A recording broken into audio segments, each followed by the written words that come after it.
నా ఈ ప్రెస్ కాన్ఫరెన్స్లో ఇంకా కాసేపు ఉండింటే సరస్వతి దాని గురించి కూడా చెప్పిండు. ఎందుకంటే ఆయన డిప్యూటీ సీఎంగా ఆయన ఏదో మాట్లాడాడు కదా, అక్కడికి పోయి అదే పనిగా అక్కడికి పోయి ఏదో మాట్లాడే కార్యక్రమం చేశాడు కదా అని చెప్పి కాన్వర్జేషన్లోకి వచ్చిండు. బట్ అంత లోపలనే కొంచెం సీన్ అక్కడి నుంచి క్వశ్చన్ అడగడం మొదలుపెట్టాడు కాబట్టి టాపిక్ సరే ఆల్మోస్ట్ అయిపోయింది ఎలాగో చెప్పాల్సినవన్నీ కూడా. బట్ ఈ విషయం అయితే మాత్రం ఒకసారి పవన్ కళ్యాణ్ అనే వ్యక్తి, డిప్యూటీ సీఎంగా అనే వ్యక్తి నవంబర్ 5వ తారీఖున అక్కడికి వెళ్ళాడు.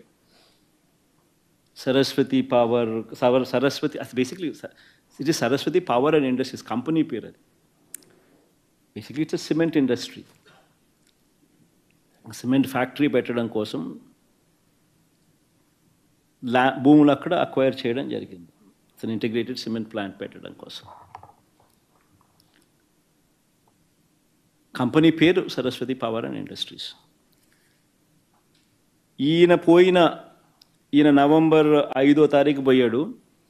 ఈయన డిప్యూటీ సీఎంగా ఉండగానే ఈయన ఆదేశాల మేరకే ఈయన ఆధ్వర్యంలో పనిచేస్తూ ఉన్న తెలుగుదేశం పార్టీలో ఉన్న ఈయన ఆదేశాలతో అక్టోబర్ 26వ తారీఖున లోకల్ ఎంఆర్ఓ అదే సరస్వతి వెబ్సైట్కి వెళ్ళి భూములన్నీ కూడా పరిశీలించి ఆవిడ అన్న మాటలు ఒకసారి విందామా? ఒకసారి ప్లే చేద్దాం ఒకసారి అది కూడా. ఎందుకంటే anyway part of the press కాన్ఫరెన్స్లో భాగంగా అది కూడా పెట్టింటిమి. అది కూడా ప్లే చేయండి ఒకసారి చూద్దాం అది కూడా ఒకసారి. ఎందుకనంటే ఈయన ఆధ్వర్యంలో ఈయనే స్వయంగా పంపించిన ఎంఆర్ఓ లోకల్ ఎంఆర్ఓ ఏమన్నారో ఒక్కసారి విందాం.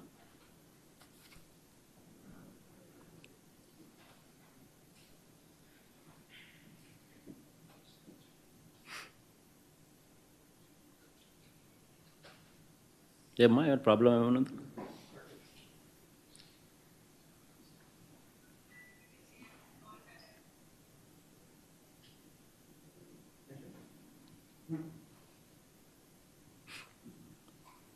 ఏమా ప్లే చేయడంలో ఏమైనా ప్రాబ్లం ఏమైనా ఉందా?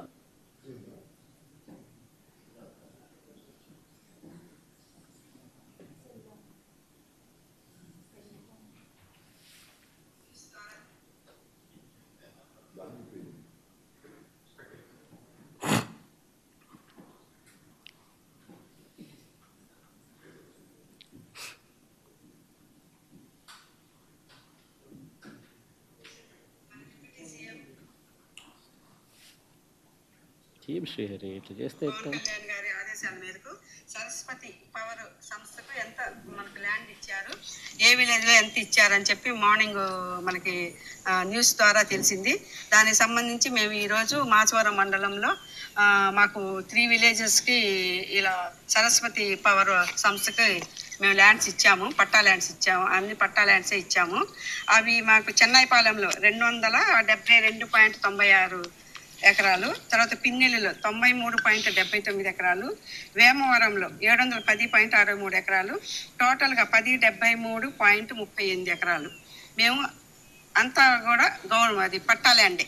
దీనిలో చెరువులు కానీ వాగులు కుంటలు అలాంటివి ఏం లేవు, వాటర్ బాడీస్ కూడా ఏం లేవు. తర్వాత గవర్నమెంట్ ల్యాండ్స్ ఏంటంటే పిన్నెల్లిలో 2.87, వేమవరంలో 1.44, మొత్తం 4.31 గవర్నమెంట్ ల్యాండ్స్ చూపించారు.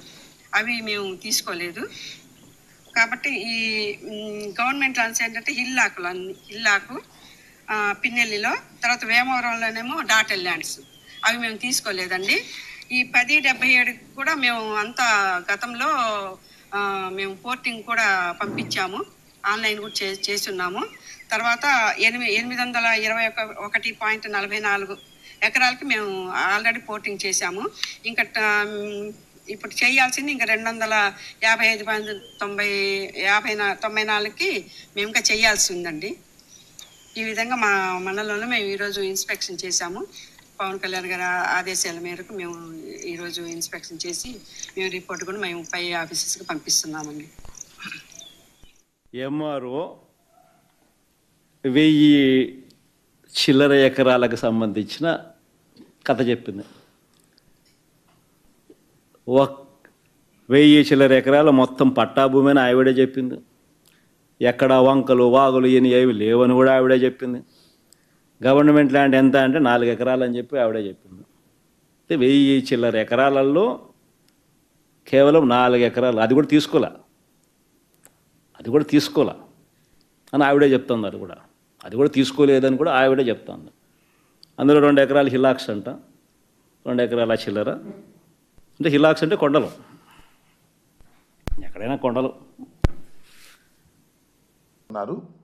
సుమోటో కేసు పెడతాను అంటాం, దాన్ని ఏమంటారే?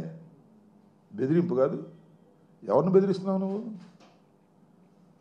ఈ రాష్ట్రంలో 5 సంవత్సరాలు ముఖ్యమంత్రిగా చేసినటువంటి వ్యక్తిని, కేసులు భయపడుకోకుండా 16 మాసాలు జైల్లో ఉన్నటువంటి వ్యక్తిని, పెద్ద వాళ్ళని ఎదుర్కొన్నటువంటి వ్యక్తిని, ఇవాళ దురదృష్టవశాత్తు ఓటమి పాలైన 40% షేర్ ఉన్నటువంటి వ్యక్తిని ఓటర్లలో వాడు నువ్వు బెదిరిస్తున్నావు. ఇవాళ ఐపీఎస్ ఆఫీసర్ని మేము బెదిరించడం కాదు, నువ్వు బెదిరిస్తున్నావు. ఇంకో మాట ఏమంటా అంటే, మాది మంచి ప్రభుత్వమే కానీ మెతక ప్రభుత్వం కాదంట. ఎట్లా మంచి ప్రభుత్వం ఇది? అందరిని ముంచిన ప్రభుత్వం కాదా అని అడుగుతా ఉన్నా. అధికారుల మీద నీకంత ప్రేమ వచ్చేసిందే. నేను మనవి చేస్తున్నా, ఆయన ఎవరండి? కాకినాడ ఎమ్మెల్యే గారు నానాజీ గారు. ఆయన కూడా పిఠాపురం ఎమ్మెల్యే గారు తాలూకే ఒక ప్రొఫెసర్ని, మెడికల్ కాలేజీ ప్రొఫెసర్ని ఎట్ట కుట్టాడో మనం చూసాంగా. పాపం ఆయన మాస్క్ వేసుకుంటే మాస్క్ పొడి పీకి, నేను చెప్పకూడదులే ఆ బూతులు నీ అమ్మ అని మాట్లాడి లాగిపెట్టి కొట్టారు. అధికారుల మీద ప్రేమ ఉంటే అసలు కేసు ఎందుకు రిజిస్టర్ చేయలేదు నువ్వు? ఆయన ప్రాయచిత్త దీక్ష అని ఒక 12 గంటలో 8 గంటలో ప్రాయచిత్త దీక్ష చేశాయంట, కేసు లేదు. నువ్వా బెదిరించేది? నాకు అర్థం కాల. మీ ప్రభుత్వం బెదిరించేది నాకు అర్థం కాల. అధికారులను కొడితే ఇవాళ మీ ప్రభుత్వంలో దిక్కు లేదు అధికారులకి. మేము బెదిరించామని చెప్పేసి మీరు మాట్లాడుతున్నారు. ఇది చాలా దుర్మార్గం. నేను అడుగుతా ఉన్నా, చంద్రబాబు నాయుడు గారు కూడా అపోజిషన్ ఉన్నారుగా, మీరు కూడా అపోజిషన్ ఉన్నారుగా. ఏం మాట్లాడారు? పోలీసులు సంఘ విద్రోహ శక్తులు. చంద్రబాబు నాయుడు గారు మాట్లాడిన మాట ఇది. పోలీసులు సంఘ విద్రోహ శక్తులు, అధికారంలోకి రాగానే బొక్కలో వేస్తా. అధికారంలోకి రాగానే చట్ట ప్రకారం యాక్షన్ తీసుకుంటాను అలా బొక్కలు వేస్తా అంట. బొక్క అంటే ఏంటో నాకు అర్థం కాల.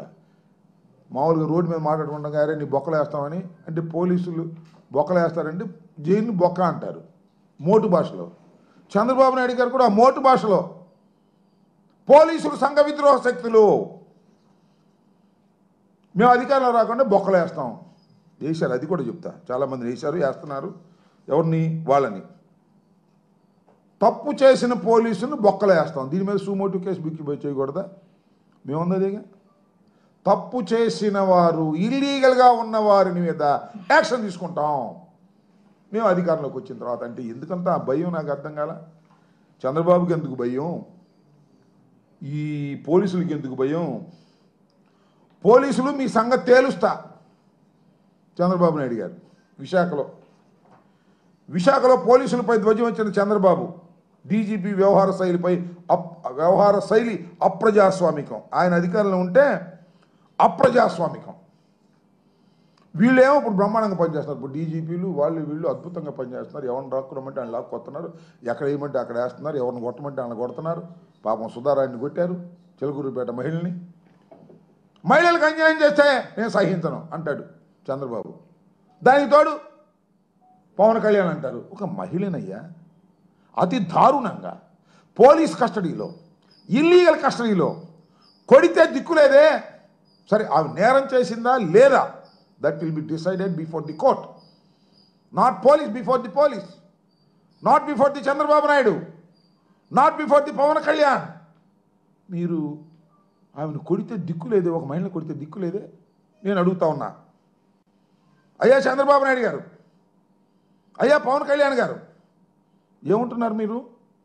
పవన్ కళ్యాణ్ గారు కూతురులంటే మేము ఊరుకుంటామా? హోంమంత్రి గారిని అంటే ఊరుకుంటామా? కేసులు పెట్టమా, వాళ్ళని అరెస్ట్ చేయమా అంటున్నారు. ఓకే, చేయండి, కేసులు పెట్టండి, అరెస్ట్ చేయండి, ఇల్లీగల్ కస్టడీ చేయకండి, కొట్టకండి అని చెబుతున్నాం. నేను అడుగుతా ఉన్నా పవన్ కళ్యాణ్ గారు, నారా చంద్రబాబు నాయుడు గారు, మీ కుటుంబ సభ్యుల మీద పోస్టింగ్లు పెడితే మీరు బాధపడ్డారు, తప్పులేదు. హోంమంత్రి గారి కుటుంబ సభ్యుల మీద, హోంమంత్రి గారి మీద పోస్టింగ్లు పెడితే మీరు బాధపడ్డారు, కేసులు పెడుతున్నారు, తప్పులేదు. ఓకే అనుకుందాం.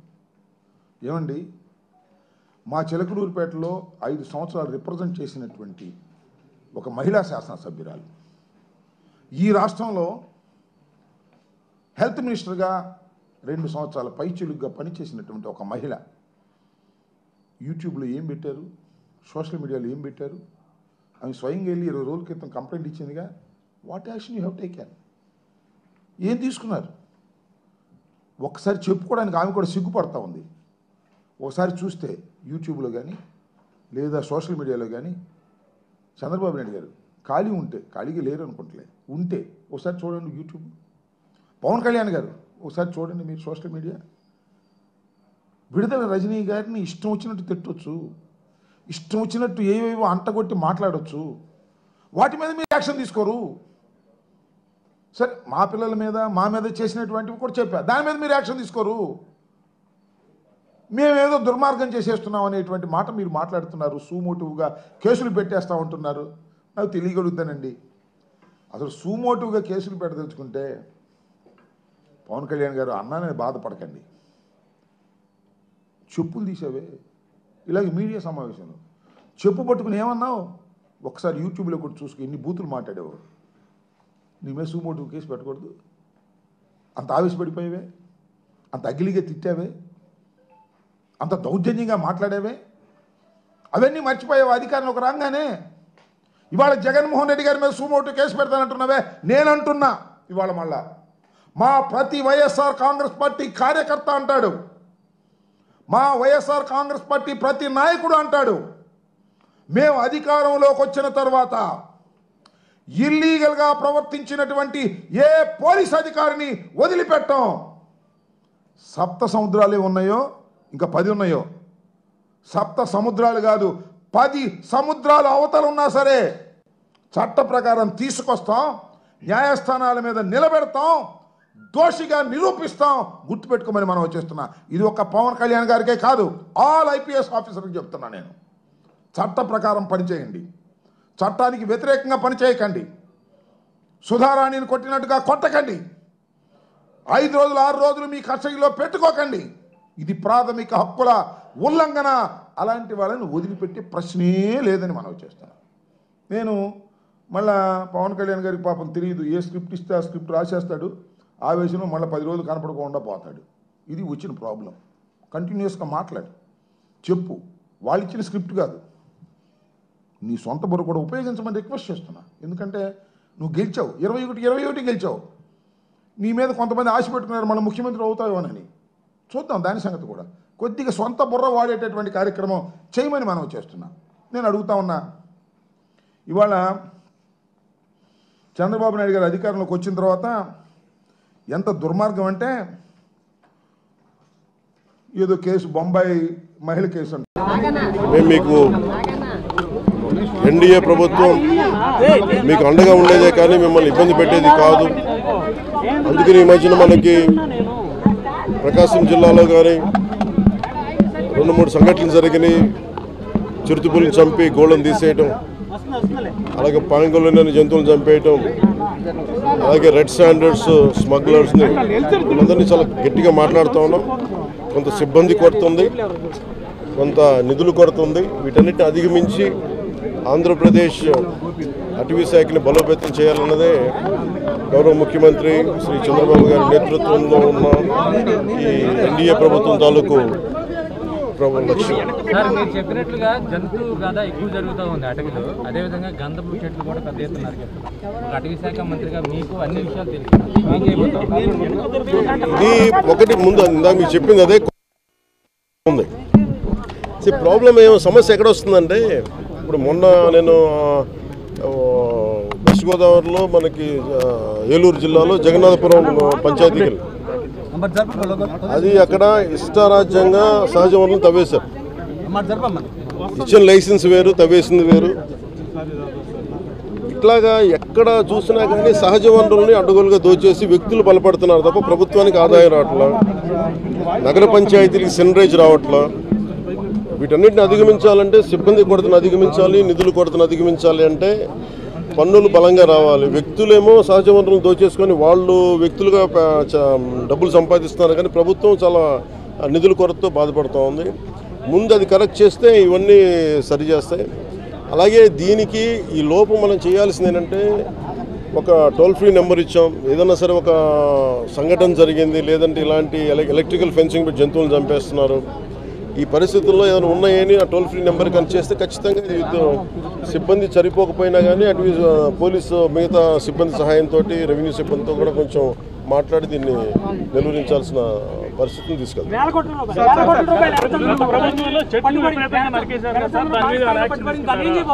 విదేశాలకు తరలించిపోతారా లేకపోతే ఎర్రచందనం భారీ స్థాయిలో పట్టుబడింది, వేల కోట్ల రూపాయలు మీకు ఎర్రచందనం ఉంది, ఇప్పుడు అది తరలించిపోతున్నారా? అది కుళ్ళిపోయే అవకాశం ఉంటుంది కదా. ఎర్రచందనం అంత కుళ్ళేది కాదు. నవంబర్లో అంటే దానికి అంటే ముందు ఎర్రచందనం అంత త్వరగా పాడవుతుంది, కుళ్ళిపోతుంది. గత ప్రభుత్వంలో ఇప్పుడు చాలా సంవత్సరాల నుంచి కూడా దాన్ని ఇప్పుడు విదేశీ మార్కెట్లో కోట్ల రూపాయలు పడుతుంది. మనకి రాష్ట్ర అభివృద్ధికి మీరు నన్ను మాట్లాడిస్తే కదా సమాధానం చెప్పేలోపు మీరు నవంబర్లో మొదటి విడత మన అటవీ ఎర్రచందనాన్ని సేల్ చేస్తాం. అది టెండర్ పిలిచారా సార్? 900 కోట్ల 1000 టన్నులు 1000 మెట్రిక్ టన్స్ ఎర్రచందనాన్ని అటవీ శాఖ దాన్ని వేలం వేయబోతోంది. దానికి అది కాల్ ఫర్ టెండర్స్ సార్. అది ఇంటర్నేషనల్ బిడ్డింగ్, అది ఎవరైనా వచ్చి బిడ్ చేయొచ్చు, అది దానికోసం చేస్తున్నాం. అందుకని అది చాలా భద్రపరిచారు ఇప్పుడు దాకా. మీరు అంటుంది ఏంటంటే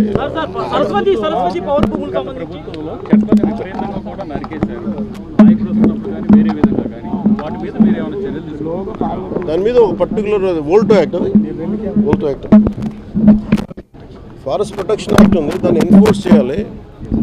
ఇప్పుడు ఇది ఏమైపోతుందంటే ఇప్పుడు ఈ ప్రభుత్వం ప్రతిదానికి ఇలా చేయాలంటే దాదాపు వైసీపీలో ఎక్కువ మంది ఊసలు లెక్క పెట్టారు.